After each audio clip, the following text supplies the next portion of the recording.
Sacramento Police. Unit 99, are you in the clear? Unit 99 to KMA 907. Unit 99, Sergeant Meredith, 909, in service, on the air. This is Sergeant Dan Meredith of Unit 99 at Headquarters, Police Department, City of Sacramento, California. My detail is to ride in Unit 99, our tape recorder-equipped radio car, and to respond whenever the dispatcher transmits a signal to one of our other units on duty somewhere in the city. Now, to tell you more about Unit 99, here is our chief, James V. Hicks, Sacramento Police. We have provided Unit 99 of the Sacramento Police Department the tape recorder it carries and the officer in charge, Sergeant Meredith, so that you, who depend on your police for protection, can hear them in action, on duty. And what you hear on this radio program is real. No question about it. The suspects are real. The victims are real. Bear this in mind as you hear these cases. Now to Unit 99 and Sergeant Dan Meredith on duty. We're covering in with Unit 5 on a family disturbance complaint out on 3rd Avenue. As a rule, these calls don't amount to much, but you never can tell. So we'll take a look at it.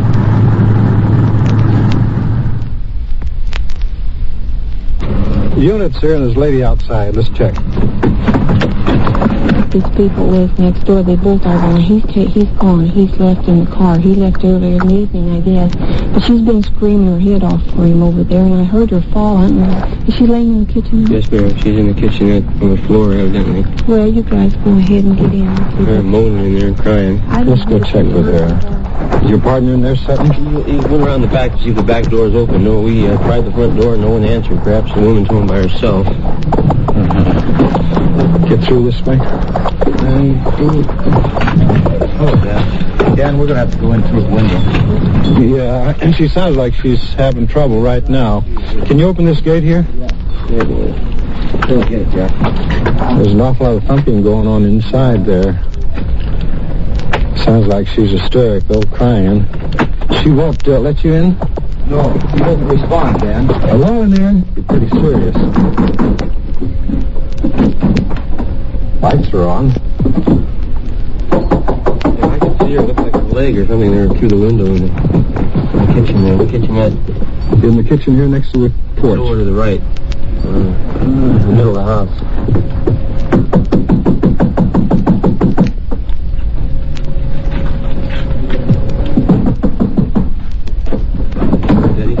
What? You got the window open? Open the back door, too, and when you get in. Yeah. How's it look, Sheds? Well, the bedrooms are shambles, Dan. You smell gas in here? Where is she? Right here. Oh, yes. Lady, we're police officers. What's the matter here? What happened here tonight? Can you talk? Can you tell us what happened? Yes. What seems to be the trouble? We're here to help you, ma'am. You want to tell us now what happened?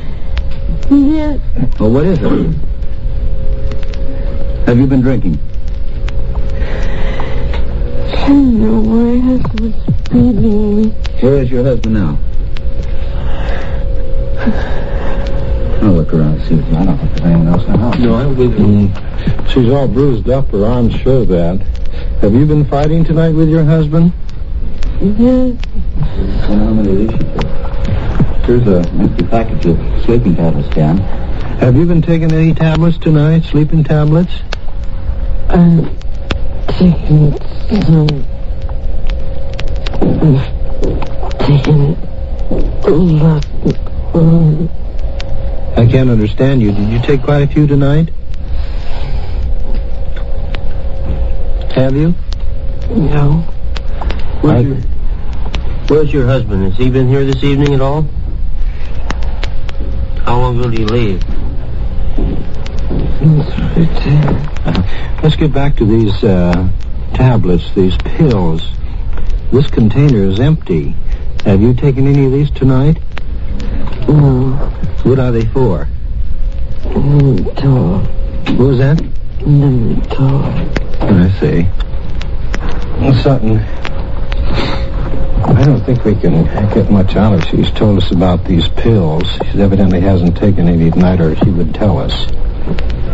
Oh, here she is now. She's trying to get up. Here, let us help you there. Let's take her in the bed there. She's shaking quite a bit.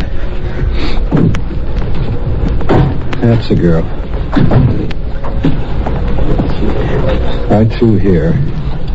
Right into your bedroom now.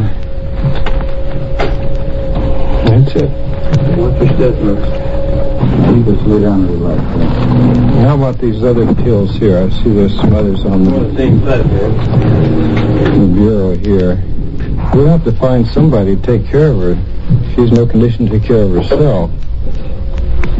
We better check with the next door neighbor. Maybe she might have some idea. I'll go and check now, Sergeant. Check with the neighbor and see if she can give us some idea. Okay, Sutton, we'll wait for you. I won't take too many. Please leave me. I won't take too many. There was little the officers could do in this case, other than to make sure she had not taken an overdose of a sedative and enlist the services of a neighbor in caring for her. Although this woman had been beaten by her husband, she refused to sign a complaint and no official action was taken. Unit 3. Unit 3, 614X X-ray. Check on juveniles throwing knives at the building. Check 3, KMA 907. Juveniles throwing knives at buildings.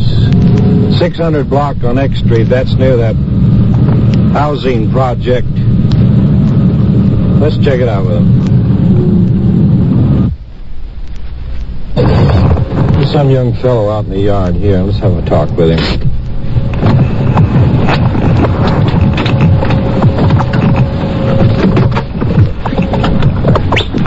Hey, come here, will you?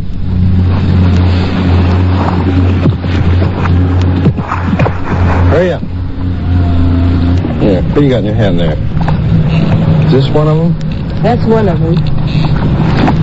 What did you just take a run for when we came up? Maybe the other one was that car there. Huh? How old are you? 17. No, that's not him. Where's the other boy at? He went home. Well, what are you doing around here? I live right over here. Well, where's the knife that you've been throwing against these walls? The other guy took my blade home. Huh? The other guy took it home. Took it home? Well, how long have you been doing this? This has been going on for quite some time. I just got the dagger a few days ago. A dagger? Yeah. What kind of a dagger? About so long. About a 10-inch dagger? I don't know how long it was. But Well, you go get that dagger. Jerry's checking the door to the warehouse there, the Quonset hut. Is it Jimmy, Jerry? What's that? How about that paneling there in the door? Is that knocked out? This kid, here he comes now. I think this is he. Yeah, he's going over after the knife that they were using here. Where'd they throw it on the... left?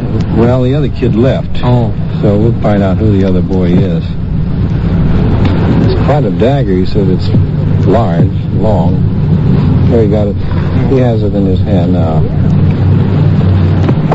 Here it is. I just met him in the park, throwing knives together and no one killed me. Oh, about 5 o'clock. 5 o'clock. That's a deer knife.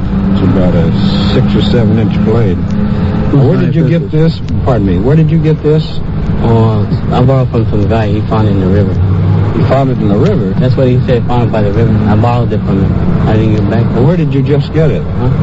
Oh, I had it for a couple of days. Where did you just come from? Oh, I just came. I was running around looking for the guy. I know he went that way. Now, come on, tell us the truth. Who is the boy that you went and got this knife from just now? You told me you were going over to get it from him. Now, where is he? I don't know his name. Where does he live? I told you, I just met him in the park. You went over to his place right now to get the knife. I ran after him. I caught him down that runway, right, that big long runway. I told him he had to give me the knife back. He gave it to me and he kept walking. You ever been in juvenile hall before? Yeah. For what? First time, burglary, strong arm, incarcerated. 3 times. Well, King, What are you going to do? Well, I think we'll turn him over to his parents and have his parents bring him down to see Captain Gessner Monday morning. That wasn't an innocent toy this boy was playing with, and it wasn't exactly a childish pastime. He was released to the custody of his parents, pending further action by the Juvenile Division. The parents agreed to pay for the damage to the building. Unit 99. 99, go ahead. 924, second floor, 99. Second floor, Roger.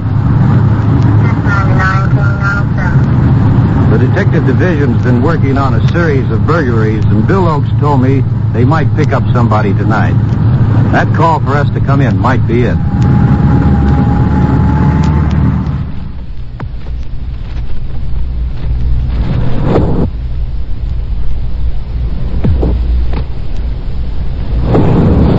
We're going into the detective division. Fox and Oakes, I was just checking with the radio sergeant down there, and he informs me that you might have something. What's it about? Oh, we got some information on 4 or 5 fellows that's been pulling a lot of these burglaries around here, mainly the cigarettes and meat and candy burglars, we've been calling them. And we have a spot maintained right now by 2 of the other officers, Detective Rellis and Rogers. They're out on the spot now, waiting for one of the fellows to come back. We have one of the fellows upstairs we brought in just a few minutes ago. And we're going out now over to Bryant to see if we can pick up the third man. You have a lead on the third man? We have a lead on the third man. We have an address over in Bryant we're going to check. You want to take a ride with us over there? All right, yeah.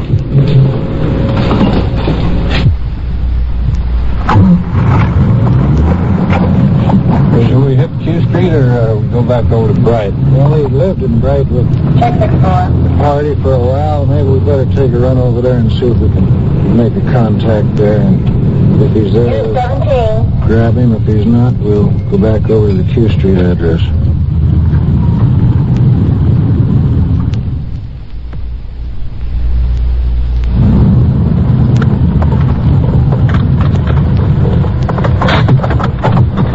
Is this the spot?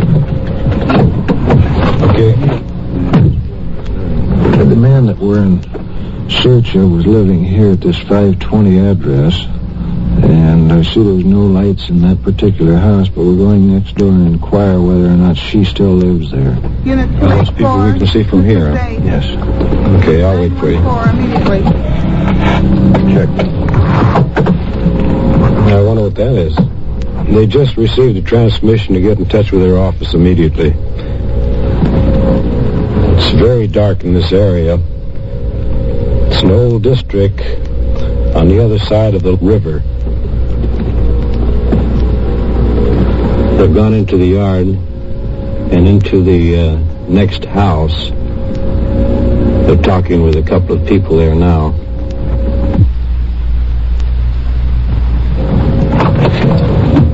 Back to the car. What'd you learn, Fox? I haven't seen him since Tuesday. He was over here Tuesday. You got a 914, Bill? Well, there's possibly a call from the officers on spot over there at the place in town. Very likely they've got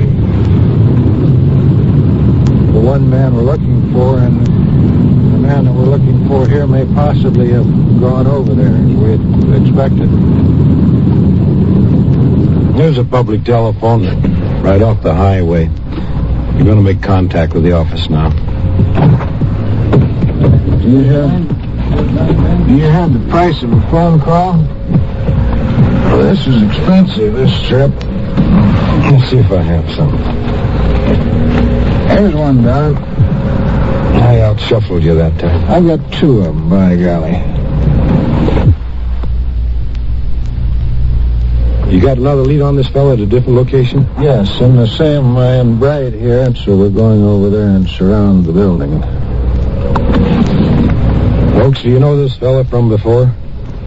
Yes, Sergeant. He's an old-timer around here. He's a good burglar. He's been in the penitentiary on several occasions. He's just out about a month. A short time ago, he contacted Fox and myself, and seemed to be serious about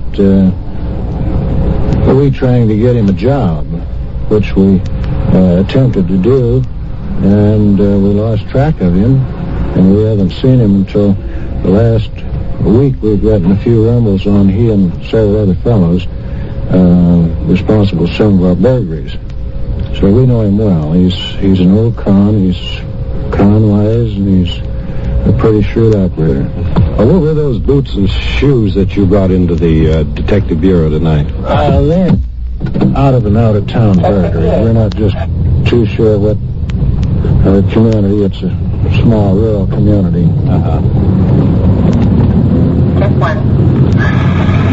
When we arrive there, Don, we'll look the place over, and if it's possible, I'll sneak into the backyard and cover the back door in case he tries to make the back on us, and we take the front. Is this fellow dangerous, or presumed to be? Everyone is presumed to be dangerous when you pick them up. We treat him as such, Sergeant, because he is a loser. He's on life parole now, and he certainly doesn't want to go back. We've arrived at the location. We're going to park a distance away from the place and walk over to it.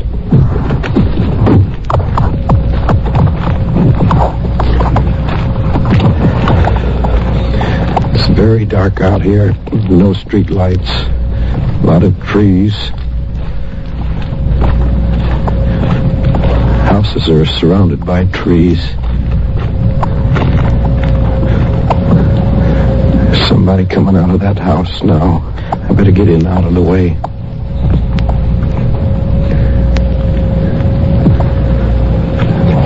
Oaks is going around the back. Fox is covering the front. Somebody out in front of the place now.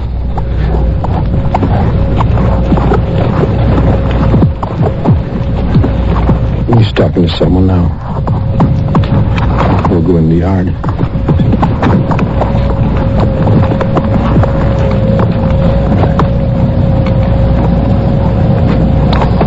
Seen a fellow walking around here tonight? No, I haven't seen nobody around here tonight. There's a tall hedge alongside of the house. Oaks and Fox now are shining their flashlights on the other side of the hedge, away from the house. They believe that he might have gotten over and gotten away. There's a good indication that he's been here. There's Oaks and Fox now going. Come on out. There's an animal. They're still searching around this area. It's large lot, almost a field, trees, bushes. Did you check over in the corner over there, Don? We're going to leave this area now, Sergeant. The man was at the house. He apparently saw us drive up and he took off. You're going to come back later on this evening? Yes. We just returned to the area. We're now on the opposite side of the block where we can see the house through the field. Fox and Oaks are going back around front, cover the house, front and rear. Turn our lights on, and we'll walk down, and I'll go immediately into the back area and cover that, huh? We're traveling with our lights off. Detective Oaks has the portable spotlight. He, as he said, is going to cover the back area, while Fox and myself will take the front. We're parking some distance from the house, and we'll walk up to it. Don't slam the door.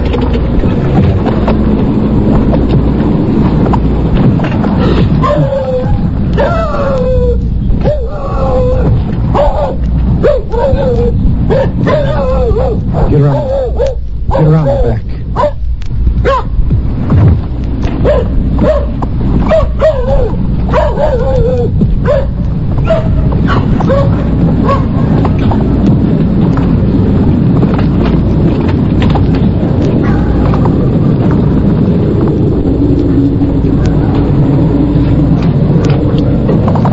stand on the side in case he comes out through a window.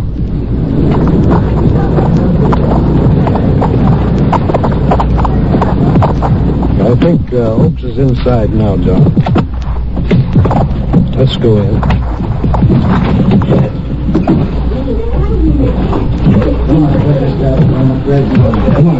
Hurry up. Come on, get out from under that bed.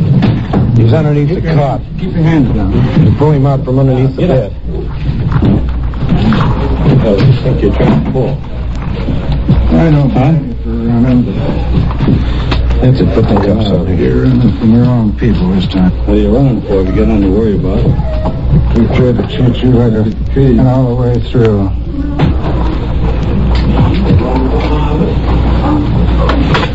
All right. What's this guy here? Who is he? This guy here. You were here this evening when we came by the first time, weren't you? No, sir. Don't give us that stuff. We know you were here. But I left. I know. You left when we were here.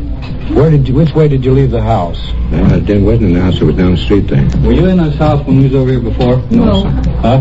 No, sir. That's a good thing. Otherwise, he'd go to jail, too, for covering you No, up. sir, we wasn't here. See how you get everybody involved? I wasn't here then. No, because he wasn't. You could have come. You could have. Where were you at when we were over here before? I was down the next street about 2 blocks. You sure you weren't here? Yes, sir. Right. And ask my kids. They know. He wasn't here. You say you were down there a couple of blocks. Where'd you go? The levee down there. You went down to the levee. How long did you stay down there? Oh, yeah, about an hour. Well, it's a good thing that he clears these people here. No, he wasn't here. I wasn't here. Okay, all right, that's all we want to know. I'm going to take the names of these people, Donald. Yeah, okay, I'll take it. All right. For a police detective, I sometimes believe that patience is a major qualification. The action you covered tonight actually extended over a period of several hours. The burglar suspect was released to a neighboring county for prosecution there. And if you are ever inclined to believe that police work is not hazardous, remember the words of Detective Oaks. We consider them all dangerous. This is Unit 99. These on-the-scene tape recordings were provided by the Sacramento Police Department and were made on duty by Sergeant Dan Meredith in Unit 99. Your host is Chief James V. Hicks of the Sacramento Police Department. Be with us when once again you will hear... KMA 907, Sacramento Police. Unit 99. Are you in the clear? Unit 99 to KMA 907. Unit 99, Sergeant Meredith, 909.